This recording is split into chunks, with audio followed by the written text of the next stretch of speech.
Bitcoin just faked us out again, dropping back below $108,000 after a false rally for the third time this month. This latest dip comes after the Fed cut rates for the second time this cycle, and the market's still yo-yoing like it can't make up its mind.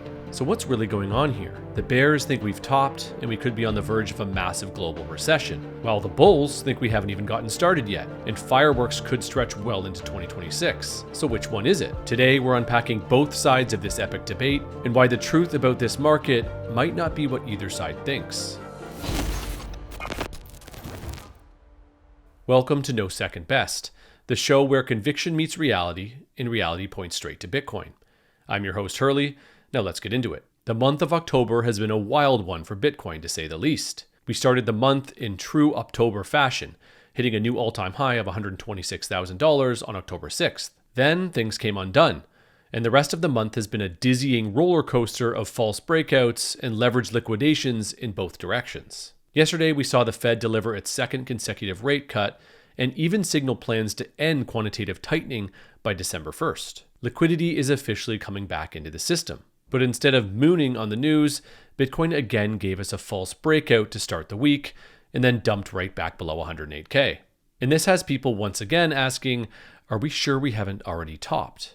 Are we staring down a new bear market for Bitcoin? Maybe even something larger, a global slowdown that rhymes in severity with 2008? Or are we on the verge of a liquidity wave that powers the next great industrial expansion? One where AI, energy, infrastructure, and Bitcoin rides it all the way up. Both interpretations make sense. Inflation's sticky, debt is unsustainable, and monetary policy is tightening in name only. So what gives? Where do we go from here? This is the tension right now. Fear of collapse on one side, and conviction in a coming boom on the other. And the truth, as always, might be more complex and more bullish than either camp realizes. I just love how Pierre Rochard summarizes where we currently are in the Bitcoin market right now in this post on X. Rochard says, Bitcoin has been trading almost sideways for the past year after a massive rally from the 2022 lows. 3 factors: OG whales taking profits after an epic decade, tech traders rotating into Nvidia and other LLM-related opportunities, and commodity traders rotating into gold. These are external and temporary negative catalysts. Bitcoin's intrinsic utility and fundamental value have only increased over the past year. Bitcoin continues to be the most undervalued asset in the world. That's the backdrop we're living in. A market full of noise, but a signal that's only getting stronger. And few people explain that signal better than Andrew Hohns, a Wharton-trained credit investor and founder of Battery Finance, a firm pioneering Bitcoin-backed lending in real estate and institutional credit. Hohns has spent decades inside the global credit system, and now sees how Bitcoin could rebuild it from the ground up. Let's start with his take on what's really driving this whole dynamic: inflation as systemic theft. I would go ahead and say that in my opinion, the large credit allocations that are persistent among pensions, sovereign wealth funds, insurance companies, 20, 30, 40% in some instances, overall portfolio allocations to credit present the single largest risk, systemic risk to those investment portfolios because they are so vulnerable to the effect of inflation. And so what are people doing? What they're doing is they're reaching for risk. They're saying, I know that I have to keep ahead of inflation. And so the way that I'm going to do that is I'm going to invest in riskier and riskier credit. And not only will I do that, but then I'll amplify it with leverage. And as a matter of fact, I think the market has been lulled to sleep in this regard because every crisis over the course of the last, my professional memory, going back to 2000 when I first started in finance and I graduated from Wharton, every crisis, every time there's been a crisis that should have rationally manifested in significant credit losses, what has happened is that the cavalry has rode in with enormous liquidity. Every time. And some of them are really easy to remember because they're high profile. Which one were you saying? I said 2008. Yeah. Very high profile, right? 2008. The next high profile one, maybe the European sovereign debt crisis. Mm-hmm. After that, you might think of COVID. That was very high profile. But even the lower profile ones, they all were met with additional liquidity. So those liquidity infusions, Silicon Valley Bank, Turkish lira crisis, Italian sovereign debt crisis, Evergrande, and we could name another 5 or 10 beyond that. What they do is they have the effect of making it way easier to repay old debt because the quantity of money has increased and therefore the asset values increase. And so people get paid off, but in real terms, they're getting paid off in greatly eroded amounts. And so it's lulled the market into this willingness to point toward riskier credit with leverage because we haven't really seen the negative effects of actual credit losses. And they're essentially stealing from the population to keep these credit markets afloat. Yeah, inflation is the biggest form of institutional theft in the world. Every bailout since 2008, every liquidity injection, and every soft landing the Fed promises, it's all the same playbook. Print more money to make old debts easier to pay. But the cost is hidden, paid by savers, workers, and retirees through the slow erosion of purchasing power. This is what Owens means when he says the market has been lulled to sleep. Investors are increasingly chasing yield, levering up, reaching for risk, because the system forces them to. They don't realize the house is burning beneath them. So when we get these big red candles in Bitcoin and other markets, when leverage longs get flushed out and the bears start celebrating, that's just a micro version of the same phenomenon. Short-term panic, long-term debasement. And in that world, the only asset that truly gets stronger over time is the one that can't be printed. That's why Owens believes Bitcoin doesn't just protect wealth, it fixes the underlying credit system itself. If inflation is theft, then Bitcoin is justice. I don't want to be too hyperbolic here, but do you think that Bitcoin can actually save the credit market? Oh, definitely. If you integrate even just a modest amount of this profoundly scarce asset into credit contracts, and you position the underwriting in a way that you can make not a one-day journey or a one-week journey, but you can make a 4-year, 8-year, 12-year journey based on the cash flow characteristics of the asset, let alone longer. The extent to which the Bitcoin is poised to appreciate is an excellent counterbalance to the risks of inflation. And what it enables you to do as a credit investor is to actually be more virtuous in your asset selection, in the sense that you don't need to maximize the return as a conventional investor must do by reaching for that biggest risk or amplifying it with leverage. You have a new, way more powerful tool, which is Bitcoin. And the name of the game is to stay in the Bitcoin position for the medium to long run. The best way to do that is to actually focus on high quality credit investments, which you can achieve in part by delivering more favorable terms like reduced interest rates or longer amortization periods, longer interest-only periods, no prepayment penalties. So you can deliver superior financing terms to borrowers that are embracing Bitcoin as a capital asset. And what that's driven by is this alignment of interests around sharing in the Bitcoin appreciation. That's such an elegant way to frame it.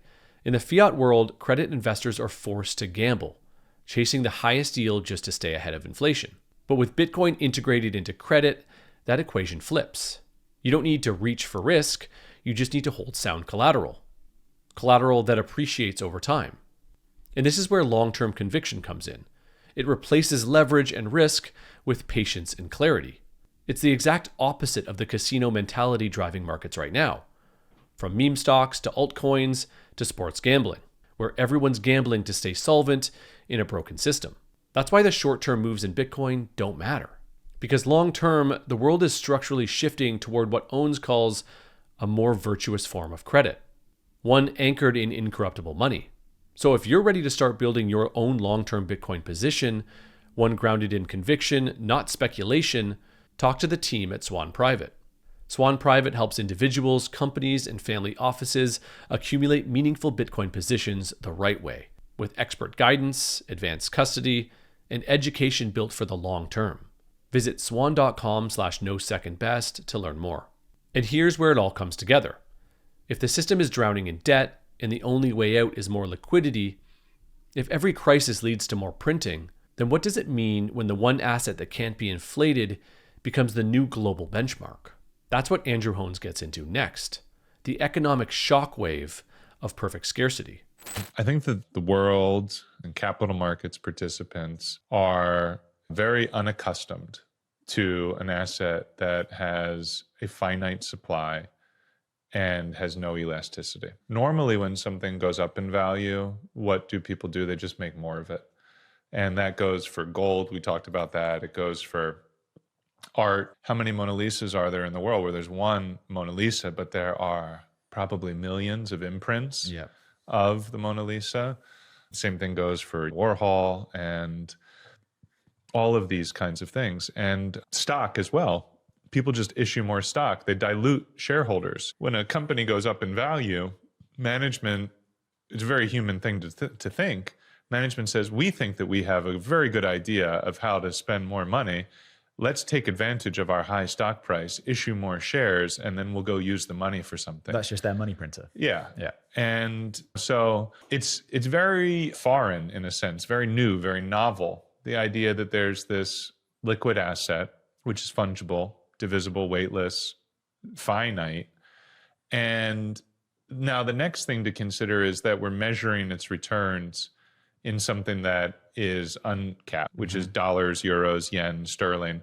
But I think that you could imagine, I can imagine, that we arrive, whether it's this cycle or next cycle, surely over the course of the next 8 to 12 years, we are going to see moments of extremely rapid price appreciation in Bitcoin. And I think that depending on how that sits on the rainbow, right, the Bitcoin rainbow chart, or on Rational Root's spiral graph, you're going to see drawdowns as well, because the scarce nature of the asset, the finite nature of the asset, lends itself to a manic increase at that moment in time, which will get ahead of the intrinsic value, not intrinsic value forever, but the intrinsic value of the progress at that moment. Because after all, we have a long way to go in terms of individual adoption, family adoption, business adoption, but we don't have a long way to go in terms of supply. And we have a long way to go in terms of the use cases of Bitcoin, energy, grid management, heat recapture, those are all mining, payments, cybersecurity, Bitcoin culture, Bitcoin art. We have a very long way to go on many different use cases, but all of those are demanding more and more of this finite asset. And as they come online, they're presenting another buyer for this very scarce asset, which is not motivated by its inflation use case, but it underpins the value proposition as an inflation protecting asset. And so when you mix all of those factors together, I don't see any reason to think that we're going to have muted upside on a permanent basis. I think that it's going to be cyclical. I think the cycles are very hard to exactly say what the size of them are going to be, because you're measuring it in something that you don't have any idea how big it will be, which is dollars. So hold on tight and the dopamine hit will come. Yeah. Every asset in history, gold, stocks, real estate, expands its supply when price goes up. Bitcoin doesn't. That's why every dip, every correction, every bear market is just a function of the world trying to reprice perfect scarcity. And we're doing it in a currency that's infinite. So whether the next year brings a deflationary crash like 2008, or a full-blown inflationary boom as the Fed turns the taps back on, Bitcoin wins in both scenarios. If liquidity dries up and everything sells off, the response will be more printing, more debt, more easing. It's literally their only choice.